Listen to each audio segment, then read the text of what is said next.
em 12 de agosto de 2009.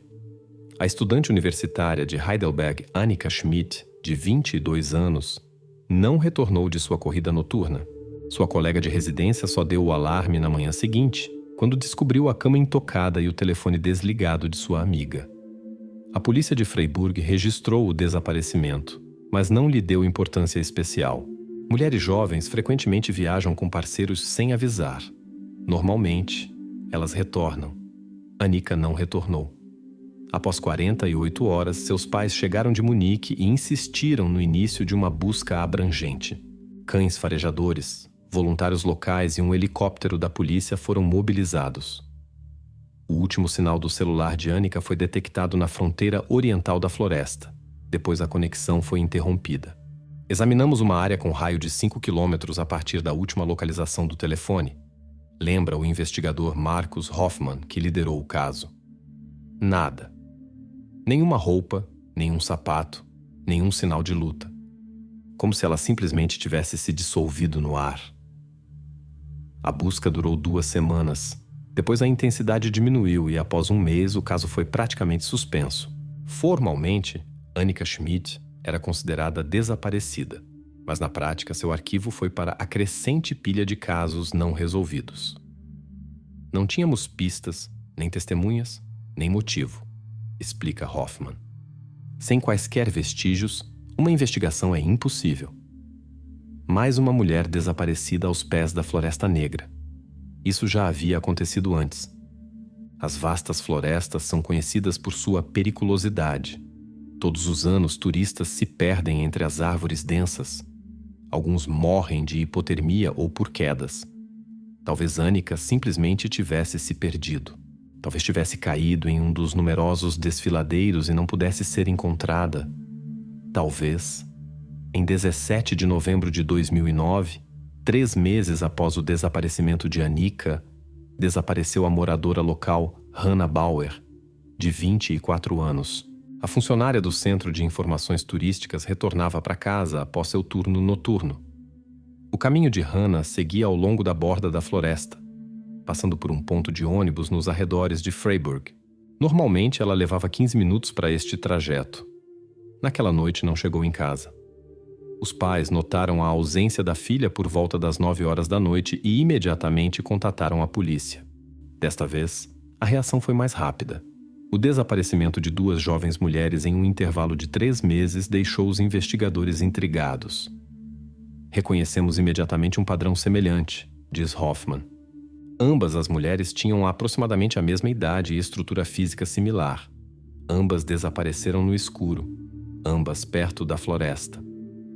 A polícia interrogou os moradores e verificou câmeras de vigilância. Em uma delas, instalada em um posto de gasolina, a silhueta de Hannah podia ser vista caminhando em direção à sua casa. Na próxima câmera, 300 metros adiante, ela não era mais visível. Uma investigação minuciosa deste trecho de rua não trouxe resultados. Os investigadores analisaram novamente o caso de Annika Schmidt e encontraram outra coincidência. Ambas as mulheres desapareceram em dias nublados e chuvosos. Possivelmente, as condições climáticas foram escolhidas intencionalmente para dificultar as buscas e apagar vestígios. Em uma comunicação à mídia local, a polícia admitiu pela primeira vez que um sequestrador em série poderia estar ativo na região de Freiburg. Isso causou pânico entre os residentes. Recomendou-se às mulheres que não saíssem sozinhas após o anoitecer e evitassem rotas próximas à floresta. A busca por Hannah Bauer foi tão infrutífera quanto a busca por Annika. Os cães perderam o rastro após poucas dezenas de metros do suposto local do desaparecimento. O extenso pente fino da floresta não forneceu pistas. Em 15 de março de 2012, 2 anos e meio após o desaparecimento da primeira vítima, a parte central da Floresta Negra foi atingida pela tempestade mais forte dos últimos 40 anos. O furacão com velocidades de vento de até 150 km por hora quebrou árvores como palitos, bloqueou estradas e derrubou linhas elétricas. Muitas localidades ficaram sem eletricidade. A administração florestal regional mobilizou todos os funcionários disponíveis para avaliar os danos.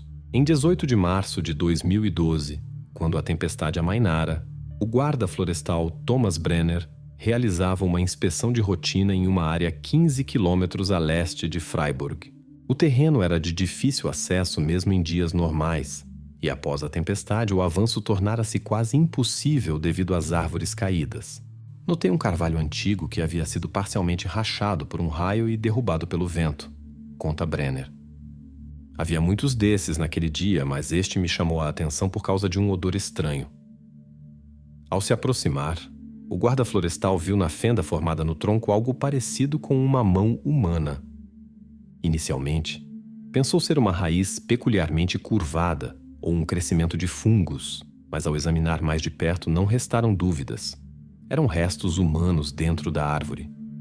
Brenner contatou imediatamente a polícia. O local foi isolado e especialistas da divisão criminal de Freiburg e peritos forenses foram chamados para a remoção. Nenhum de nós jamais havia se deparado com algo assim, lembra Klaus Weber. Vimos esconderijos em porta-malas, em blocos de concreto, em barris de ácido, mas nunca dentro de uma árvore. O tronco cerrado foi levado ao laboratório para exame detalhado. No interior encontravam-se restos parcialmente mumificados de uma jovem mulher. O processo de decomposição estava consideravelmente retardado devido a condições especiais. A secura no interior da árvore e a presença de conservantes naturais na madeira criaram um efeito semelhante à mumificação. O exame médico legal revelou que os restos pertenciam a uma mulher com idade entre 20 e 25 anos, com altura de aproximadamente 168 centímetros. A morte ocorrera por asfixia. No pescoço, encontravam-se marcas de estrangulamento com mãos. O tempo da morte foi estimado em aproximadamente 2 a 3 anos atrás. O exame odontológico e a análise de DNA confirmaram. Os restos encontrados pertenciam a Annika Schmidt, a primeira mulher desaparecida. O mais surpreendente foi o método de ocultação, diz a doutora Erika Mayer, médica legista-chefe de Freiburg. O interior da árvore havia sido cuidadosamente preparado. Alguém havia removido a parte macia do cerne e criado um espaço que correspondia exatamente às dimensões do corpo. Então, após a colocação do corpo, a entrada foi cuidadosamente fechada com um pedaço de casca e camuflada com uma mistura especial que se assemelhava à resina da árvore. Para tal trabalho, eram necessários conhecimentos especializados e ferramentas. Os investigadores começaram a procurar pessoas que possuíssem habilidades no manuseio de árvores e conhecimento das áreas florestais.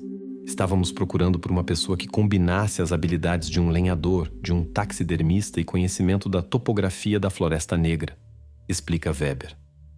A lista de tais especialistas era surpreendentemente curta. 15 pessoas foram incluídas na lista atualizada de suspeitos. Entre eles estavam guardas florestais, caçadores, especialistas em processamento de madeira e engenheiros florestais. Kurt Waldenberg estava nesta lista, mas não em primeiro lugar. A atenção principal da polícia estava voltada para Hans Müller, um caçador de 52 anos com vasta experiência em taxidermia animal, que morava a apenas 5 quilômetros do local onde o corpo foi encontrado. Durante uma busca na casa de Müller, foi encontrada uma extensa coleção de troféus de caça e ferramentas para taxidermia animal. Ele também possuía mapas detalhados de áreas florestais, incluindo a área onde o corpo de Annika foi encontrado. Müller negou qualquer envolvimento no crime e alegou estar em outros lugares nos dias do desaparecimento das mulheres. Enquanto a polícia verificava o álibi de Müller, as operações de busca na floresta foram retomadas com nova força. Agora os investigadores sabiam o que procurar. Não bunkers subterrâneos ou cabanas abandonadas, mas determinadas árvores que poderiam ter servido como recipientes para as vítimas. Era como procurar uma agulha no palheiro, diz Hoffman. A Floresta Negra se estende por mais de 6.000 quilômetros quadrados. Em seu território crescem milhões de árvores. É impossível verificar cada uma. Os investigadores desenvolveram critérios de busca. Procuravam árvores de folha caduca antigas com circunferência de tronco superior a 3 metros, que cresciam longe de trilhas. Atenção especial foi dada a carvalhos e faias com sinais de decomposição interna. Precisamente essas árvores têm cavidades que podem ser ampliadas. Especialistas da administração florestal foram convocados para a busca, incluindo Kurt Waldenberg. Como antes, ele ajudou ativamente a polícia e indicou áreas promissoras para a busca. Waldenberg foi muito útil no mapeamento de povoamentos florestais antigos, lembra Weber. Seu conhecimento das áreas florestais parecia enciclopédico. Ele literalmente podia dizer onde e quais árvores cresciam, sem recorrer a mapas. Em 24 de junho de 2012, após 3 meses de busca intensiva, a polícia descobriu o segundo sarcófago arbóreo 12 quilômetros ao norte do primeiro local de descoberta. Desta vez, era uma faia com aproximadamente 150 anos. Ela não havia sido danificada pela tempestade, mas a atenção do grupo de busca foi atraída por uma estranha irregularidade na casca a uma altura de cerca de 2 metros acima do solo. A pista que mudou o curso da investigação veio de uma fonte inesperada. Em 27 de agosto de 2013, o antiquário Wilhelm Heiner, da cidade de Tübingen, a 150 quilômetros de Freiburg, telefonou para a polícia de Freiburg. Sua atenção foi despertada por um artigo de jornal sobre o método incomum de ocultar corpos em árvores.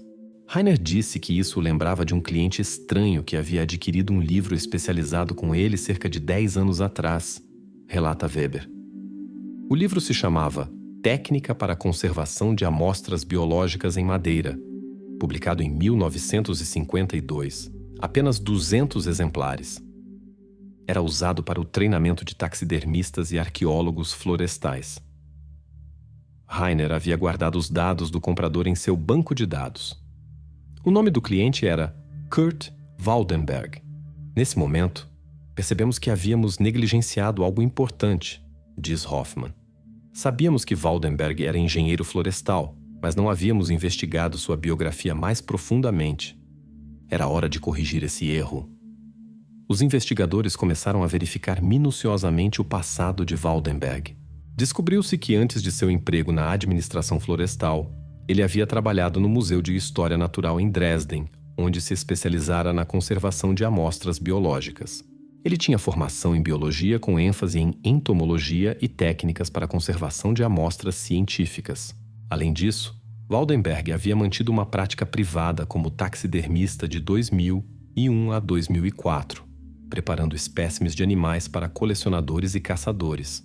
Esta informação não estava oculta, mas não aparecia em seu currículo atual. Basicamente, ele possuía o conjunto ideal de habilidades para a criação exatamente desses sarcófagos arbóreos, observa Weber. Conhecimentos em anatomia, técnicas de conservação, manuseio de materiais orgânicos, experiência no tratamento de corpos de animais, e tudo isso combinado com expertise em silvicultura. Os investigadores solicitaram todos os materiais disponíveis sobre o passado de Waldenberg: declarações fiscais, registros médicos, documentos educacionais. Em seu arquivo universitário, descobriram um detalhe interessante. A tese de Waldenberg era dedicada a técnicas antigas de mumificação usando materiais vegetais. Ele havia estudado métodos usados por várias culturas para conservar corpos usando resinas de árvores, cascas e outros conservantes naturais. Atenção especial chamou um capítulo sobre práticas funerárias escandinavas em cavidades de árvores sagradas, uma tradição que existiu até o século XVII em regiões remotas do norte da Europa. Foi um paralelo surpreendente com o método usado por nosso criminoso, diz Hoffman.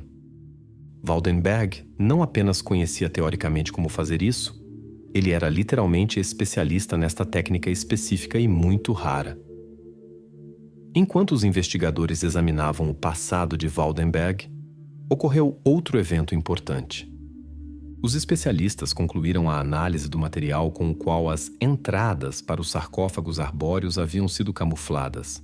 A composição revelou-se uma mistura complexa de resina de árvore, argila especial, líquens e um conservante entomológico usado para preservar coleções de insetos. Este último componente foi crucial, explica o Dr. Lars Schmidt, especialista forense e químico. O conservante entomológico é um produto químico específico sem aplicação doméstica. É usado por museus e colecionadores profissionais de insetos. previne a decomposição e repele outros insetos que poderiam danificar as amostras. A polícia verificou as compras deste produto químico na região. Nos últimos 5 anos, apenas 3 organizações o haviam adquirido: o Museu de História Natural de Freiburg, o Laboratório Entomológico da Universidade e a Administração Florestal. No último caso, o pedido foi feito em nome de Kurt Waldenberg para investigação de pragas de madeira. Esses fatos aumentaram consideravelmente a suspeita, mas ainda não havia provas diretas. Além disso, Waldenberg tinha explicações plausíveis para todas as suas ações. Tanto o livro quanto os produtos químicos estavam relacionados à sua atividade profissional. No início de setembro de 2013, Weber decidiu aplicar uma nova tática. Em vez de convocar Waldenberg para um interrogatório oficial, organizou um encontro informal em uma cervejaria de Freiburg. O pretexto foi uma consulta sobre novos aspectos do caso. "Eu queria ver sua reação em um ambiente menos formal", explica Weber. As pessoas frequentemente se relaxam quando pensam que não estão sob interrogatório oficial. Durante o encontro, Weber mencionou intencionalmente uma nova pista: o produto químico raro encontrado na mistura de camuflagem. Ele não disse que sabia da compra deste produto químico por Waldenberg, mas apresentou a informação como uma descoberta recente que poderia ajudar a identificar o criminoso. Após a prisão de Kurt Waldenberg em 10 de outubro de 2013, os investigadores finalmente tiveram a oportunidade de interrogar o principal suspeito.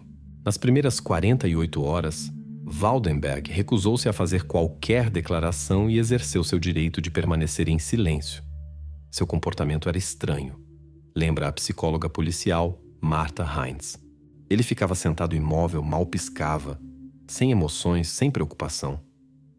A tática mudou no 3º dia. Os investigadores decidiram mostrar a Waldenberg fotos de todas as 3 vítimas e um mapa da Floresta Negra com os locais marcados onde os corpos foram encontrados.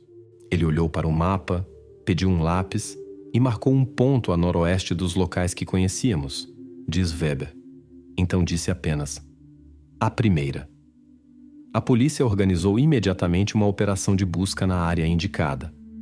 Na zona de busca havia vários carvalhos antigos.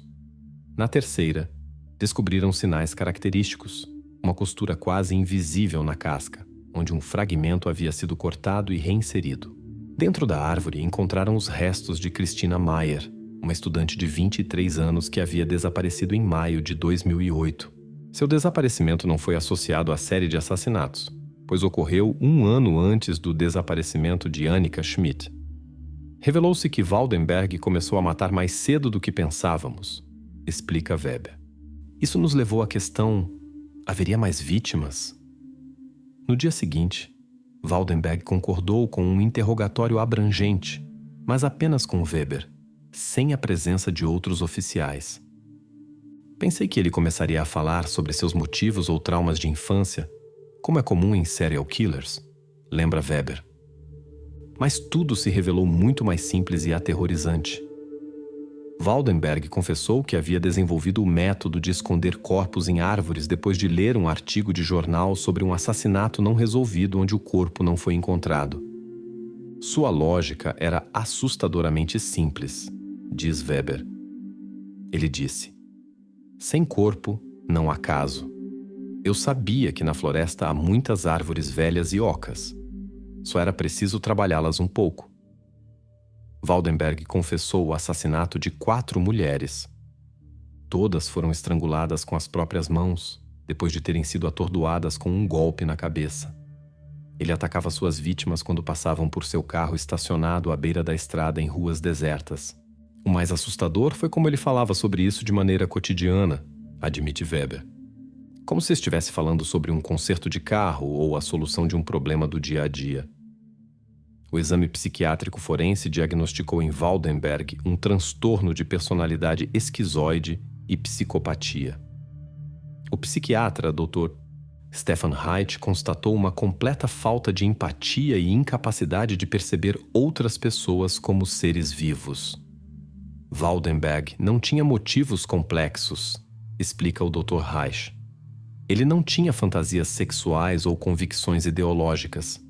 Ele matava porque podia e desenvolveu um método para esconder os corpos para evitar a punição. Em sua mente doente, tudo era extremamente prático. O verdadeiro avanço na investigação ocorreu em 2 de novembro de 2013, quando especialistas concluíram a análise do disco rígido do computador doméstico de Waldenberg.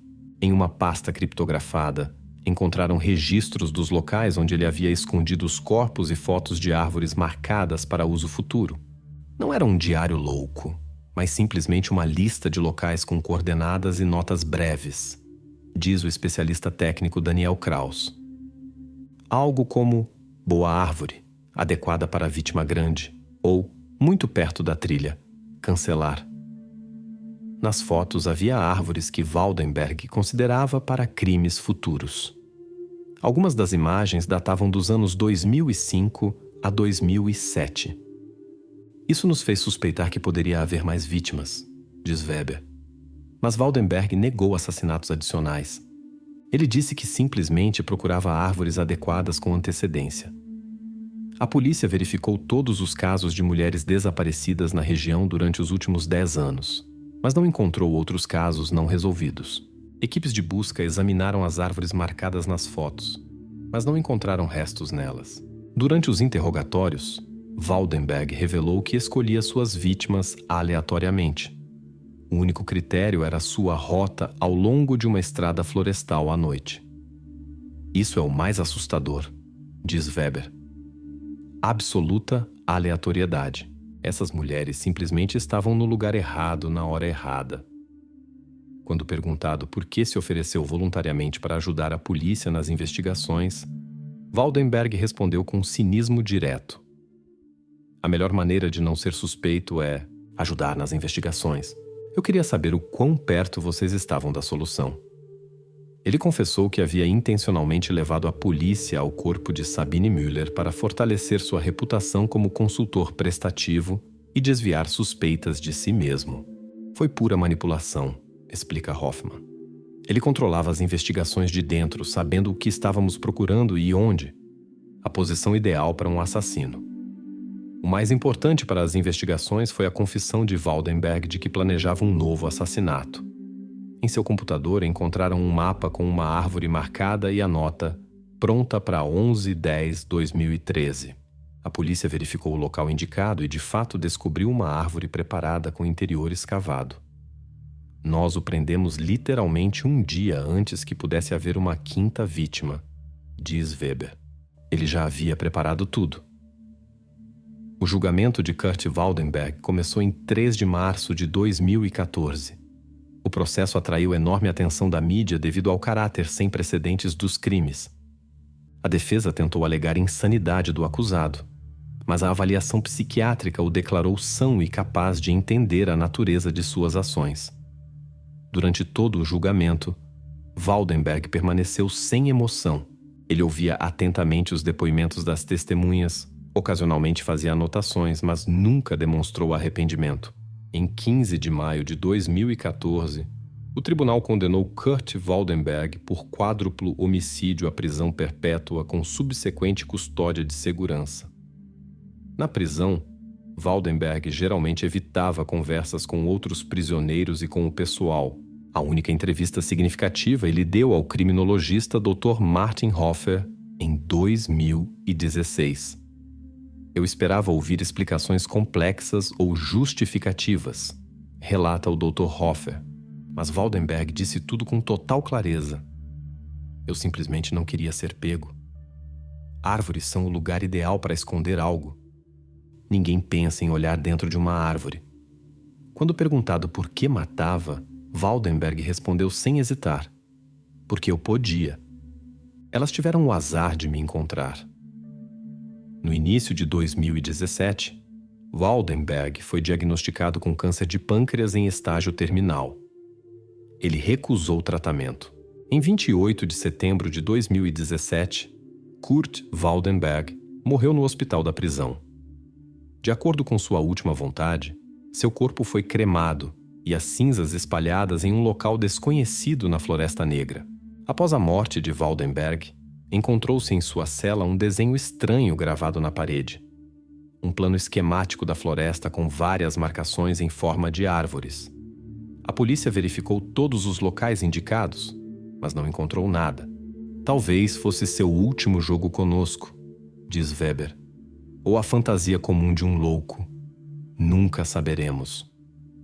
O caso Kurt Waldenberg foi encerrado em dezembro de 2017.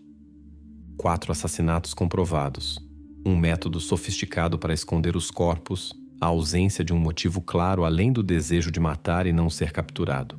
No final, não encontramos um gênio do mal ou uma personalidade complexa, mas uma pessoa anormal que teve uma ideia doentia, conclui Klaus Weber. Ele encontrou uma maneira eficaz de ocultar seus crimes, e sem a descoberta acidental após a tempestade, ele poderia ter continuado por anos. Os corpos das vítimas de Waldenberg foram enterrados nos cemitérios de suas cidades natais. As árvores onde os corpos estavam escondidos foram cortadas e queimadas. O caso do guardião da floresta tornou-se um dos mais incomuns na história da criminalística alemã.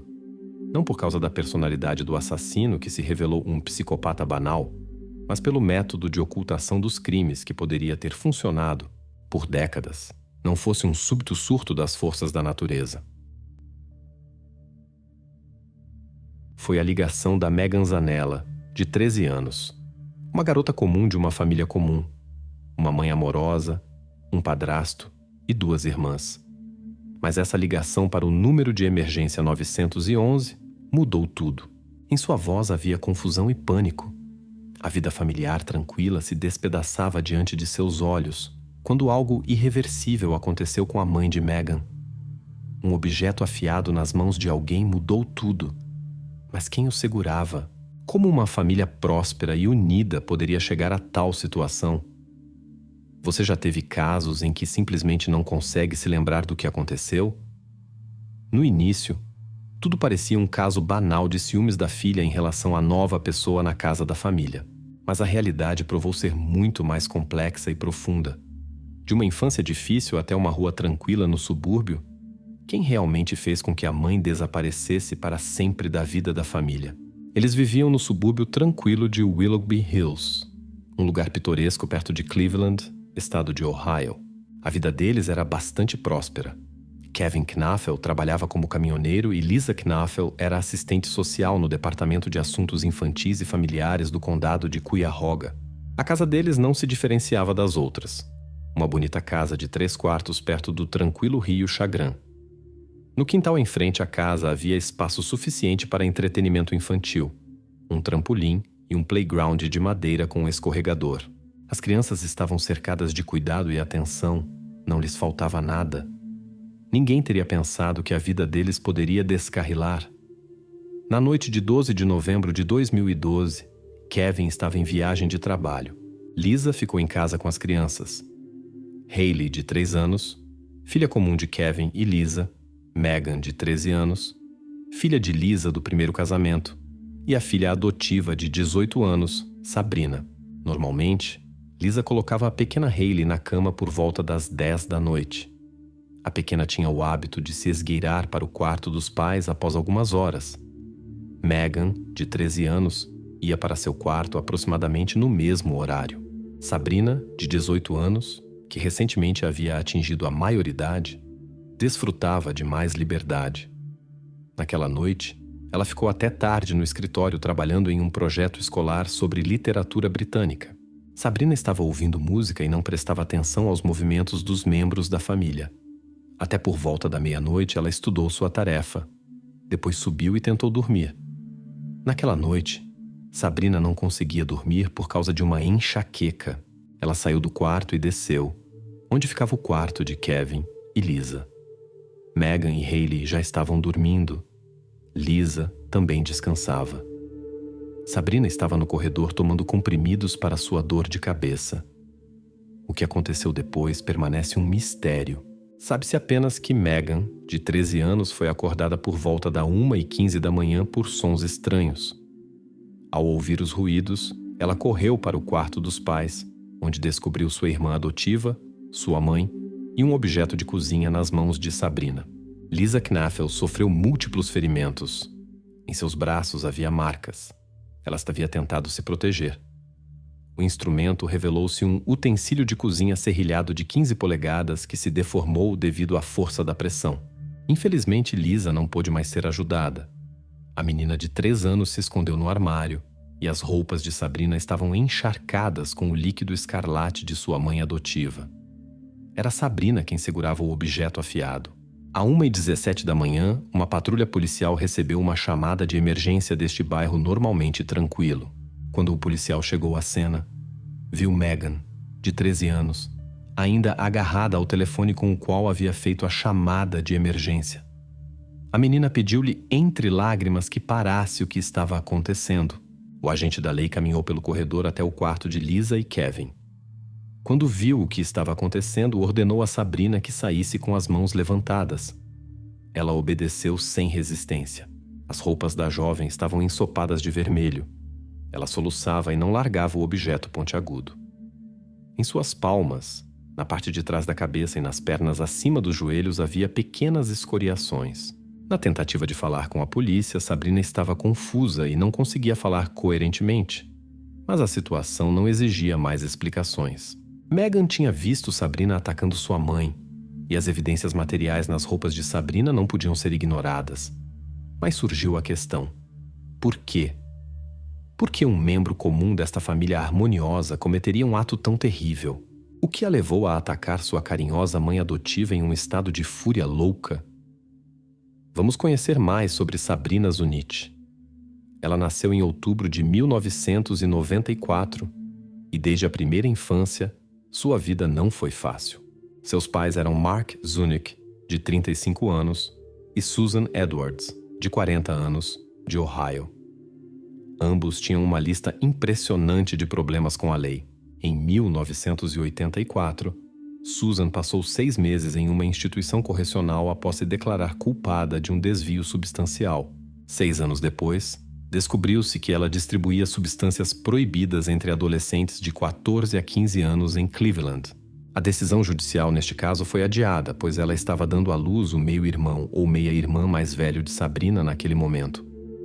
Mais tarde, ela foi acusada de obstrução da justiça. O pai de Sabrina, Mark, também acumulou uma série de dificuldades legais, e não apenas de natureza administrativa.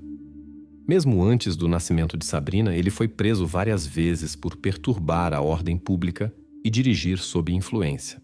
Quando Sabrina tinha 16 meses, ele foi detido por um incidente doméstico.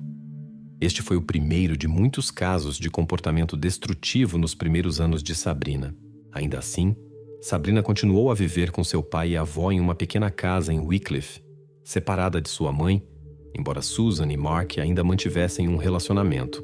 Um vizinho relatou que os agentes da lei eram regularmente chamados ao apartamento deles, e Mark estava constantemente sob a influência de substâncias.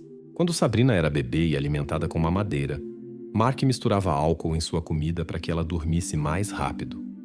Em 2006, quando Sabrina completou 11 anos, a situação se intensificou.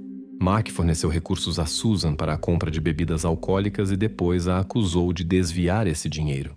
Ao chegar, os representantes da lei o encontraram em um estado de extrema agitação. Ele exigia que ela saísse de sua casa e nunca mais voltasse. Em um documento oficial, Mark foi descrito como uma pessoa com esquizofrenia paranoide que ignorava a ingestão de medicamentos prescritos. Sua biografia foi complementada com mais detenções, incluindo dirigir sob influência e danificar propriedade alheia, até o ano de 2012, quando ele faleceu devido ao consumo excessivo de substâncias proibidas. Neste momento, Sabrina não vivia mais na casa de seus pais. Como Mark havia se transformado em uma pessoa irresponsável com dependência, a avó de Sabrina não conseguia lidar sozinha com a criação de sua neta. Como resultado, Sabrina, aos 14 anos, foi internada em uma casa coletiva distrital, o Lar de Acolhimento Emma Cayley, uma instituição especializada em correção comportamental estruturada. Sabrina tinha problemas bem documentados com o controle de suas emoções. Ela entrava em conflitos na escola, e um conhecido de lá advertiu que era melhor não incomodar nem a ela, nem aqueles que ela protegia, pois ela inevitavelmente daria uma lição a qualquer agressor. Aos 4 anos, Sabrina foi diagnosticada com transtorno de déficit de atenção e hiperatividade.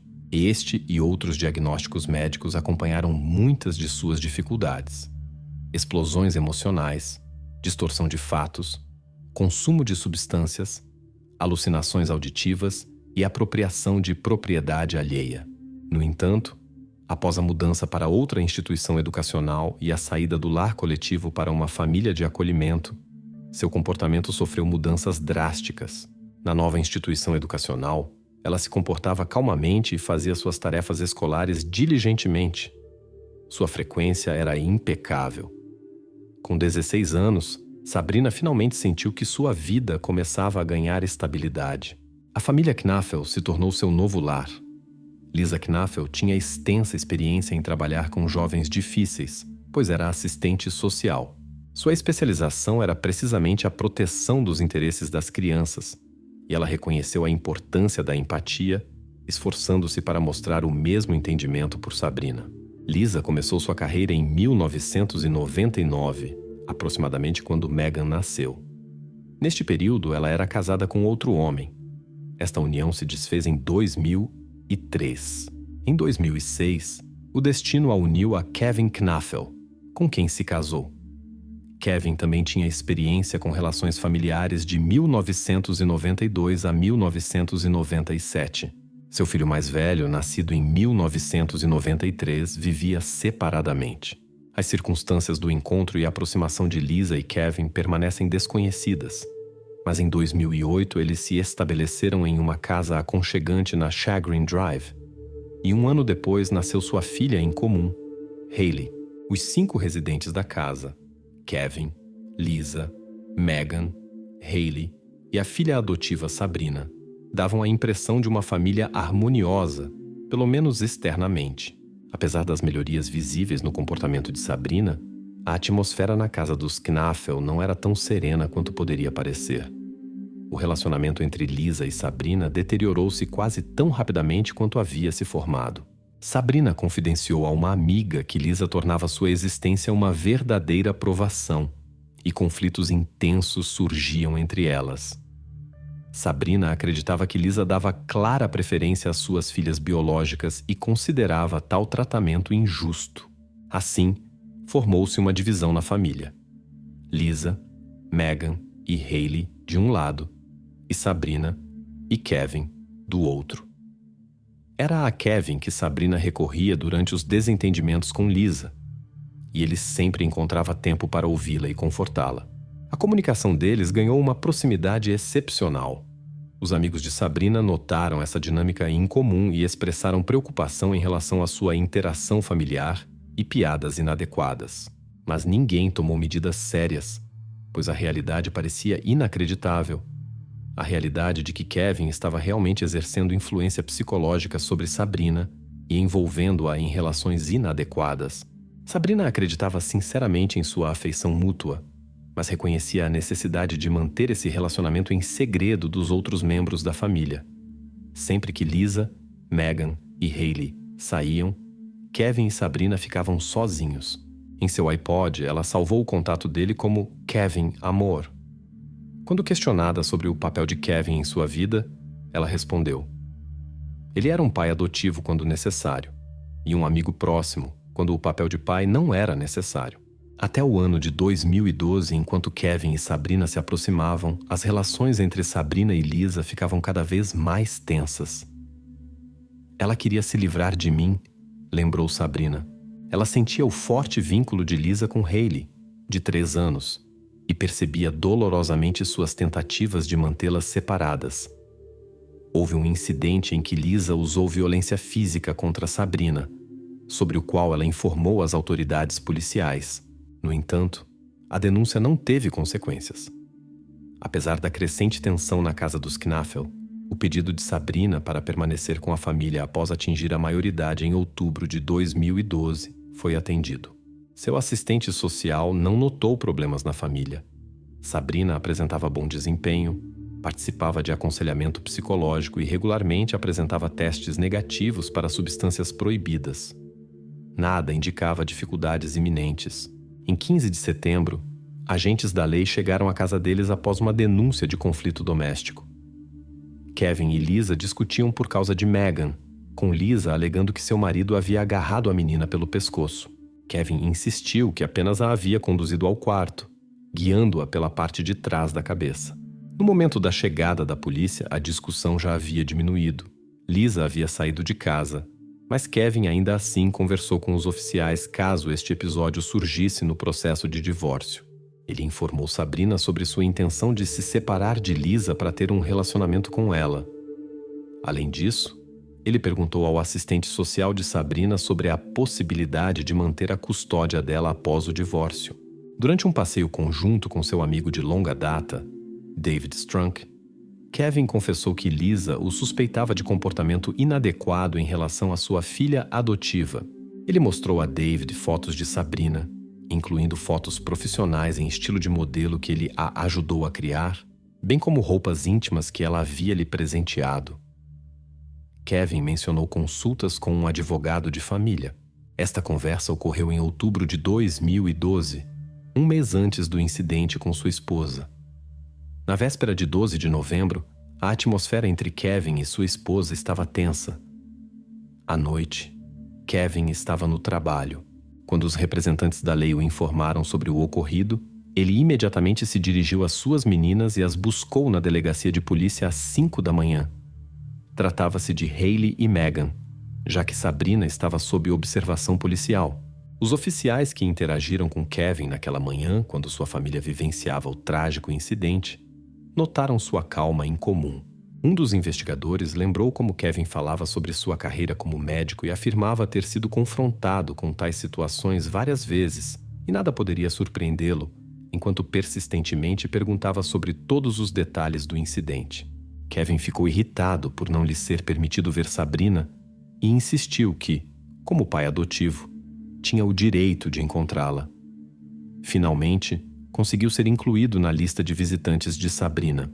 Durante este período, os investigadores conduziram conversas com Sabrina para descobrir os motivos de suas ações em relação à sua mãe adotiva. Acho que ela nunca sentiu afeto por mim e queria que eu saísse de casa. Quais são seus sentimentos em relação à ausência de Lisa? O quê? O que penso sobre sua ausência? Ela me despreza. Sabrina alegou que não conseguia se lembrar dos eventos relacionados ao incidente que afetou sua mãe adotiva. Ela disse que não se lembrava de nada depois de entrar no quarto de Lisa para pegar medicamentos. Lembre-se, quando chegamos você segurava uma faca.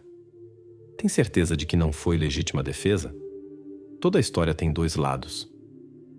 Sabrina continuou insistindo em sua lacuna de memória, mas as evidências eram incontestáveis. Você está presa. Lisa não está mais aqui e os dados atuais indicam seu envolvimento. Sabrina foi colocada em prisão preventiva e Kevin aparentemente começou a organizar sua nova realidade. Quase imediatamente, ele doou as coisas de Lisa para a loja de caridade Goodwill e tentou vender os móveis do quarto dela através do Craigslist. Ele pediu a David para desativar as contas de mídia social de Lisa, explicando isso com a carga emocional causada pelo fluxo de mensagens. 5 dias após o desaparecimento de sua esposa, em 17 de novembro, ele encomendou um serviço de limpeza para tratar das instalações. Os funcionários notaram sua surpreendente calma. Ele lhes informou que finanças não eram um problema, pois possuía um seguro de $250 mil. No entanto, a cobertura do seguro não se esgotava nisso. Após o incidente, ele observou em conversa com colegas de Lisa que seu salário anual de $50 mil era uma quantia considerável que exigia compensação. Nas semanas seguintes, ele dominou essa tarefa mais do que bem, através de vários programas de seguro, corporativos e individuais. Kevin recebeu cerca de $785 mil. Ele usou ativamente essas finanças, pagou o empréstimo hipotecário da casa anteriormente hipotecada e instalou uma piscina, comprou carros novos e começou a ter aulas de voo. Enquanto desfrutava da inesperada prosperidade, Sabrina estava na prisão preventiva, aguardando o julgamento sobre sua esposa. Após 9 meses, tudo mudou para Kevin.